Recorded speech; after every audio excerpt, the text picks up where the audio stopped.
Welcome to ஷாக்கினிஷ் media. இன்னைக்கு நம்ம சேனல்ல என்ன பார்க்க போறோம்னா டே 4ஓட வெயிட் லாஸ் ரெசிபிஸ் தான் பார்க்க போறோம். நம்ம சேனல்ல ஃபர்ஸ்ட் டைமா பார்க்கறதா இருந்தா சப்ஸ்கிரைப் பண்ணிருங்க, பக்கத்தோட பெல் பட்டனை கிளிக் பண்ணுங்க, உங்க ஃப்ரெண்ட்ஸ் அண்ட் ஃபேமிலி சர்க்கிளுக்கு ஷேர் பண்ணுங்க. வாங்க வீடியோக்குள்ள போலாம். இப்போ டே 4ஓட பிரேக்ஃபாஸ்டா நான் என்ன எடுத்திருக்கேன்னா முள்ளங்கி தோசை தான்.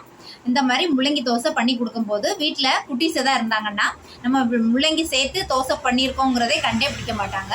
அந்த மாதிரி விரும்பி சாப்பிடுவாங்க. இந்த மாதிரி தோசை ரெசிபிஸ் எல்லாம் சின்ன பசங்களாக இருக்கும் போதே பழக்கிட்டிங்கன்னா உங்களுக்கு ஈஸியாக இருக்கும்.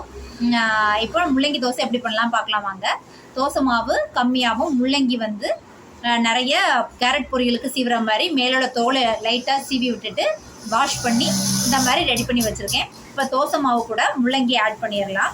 முள்ளங்கியை நல்லா ஆட் பண்ணி நல்லா மிக்ஸ் பண்ணி எடுத்துகிட்டு நார்மலாக நம்ம தோசைக்கல்ல எப்படி நம்ம தோசை சுடுவோமோ அதே மாதிரி ரெடி பண்ணி எடுத்துக்கலாம்.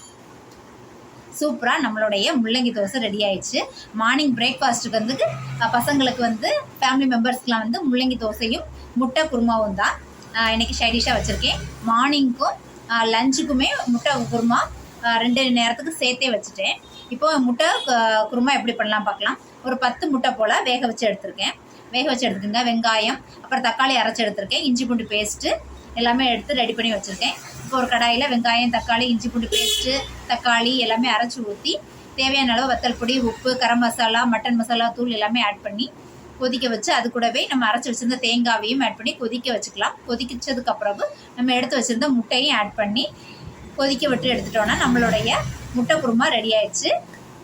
இப்போ நான் காலையில் பிரேக்ஃபாஸ்ட்டுக்கு வந்து முள்ளங்கி தோசையும் ஒரு முட்டை பீஸும் தான் எடுத்திருக்கேன். மார்னிங் பிரேக்ஃபாஸ்ட் ரெடி ஆயிடுச்சு. 11 o'clock போல் குடிக்கிறதுக்கு வெயிட் லாஸ் ட்ரிங்காக வந்து இன்றைக்கி தண்ணி மோர் தான் எடுத்திருக்கேன்.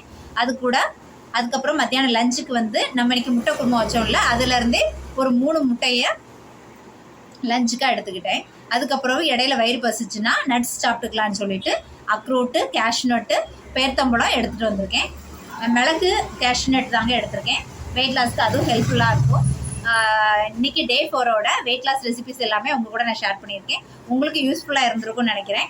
நம்ம ஃபஸ்ட்டு வெயிட் லாஸ் பண்ணுறோம் அப்படிங்கிறத விட ஒரு ஹெல்த்தியான ஃபுட் ஹேபிட்குள்ளால் நம்ம வந்து ஃபஸ்ட்டு என்ட்ராகும்.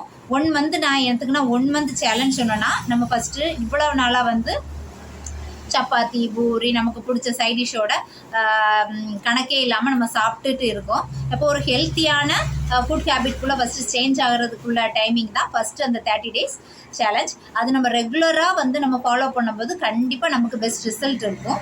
ஃபஸ்ட்டு நம்ம ஒரு ஹெல்த்தியான பேட்டர்னுக்குள்ளே சேஞ்ச் ஆகும். இந்த வீடியோ உங்களுக்கு ரொம்ப பிடிச்சிருக்குன்னு நினைக்கிறேன். பிடிச்சிருந்தா சப்ஸ்கிரைப் பண்ணுங்கள், பக்கத்தோட பெல் பட்டனை கிளிக் பண்ணுங்கள், உங்கள் ஃப்ரெண்ட்ஸ் அண்ட் ஃபேமிலி சர்க்கிளுக்கு கண்டிப்பாக ஷேர் பண்ணுங்கள். பாய், see you, take care.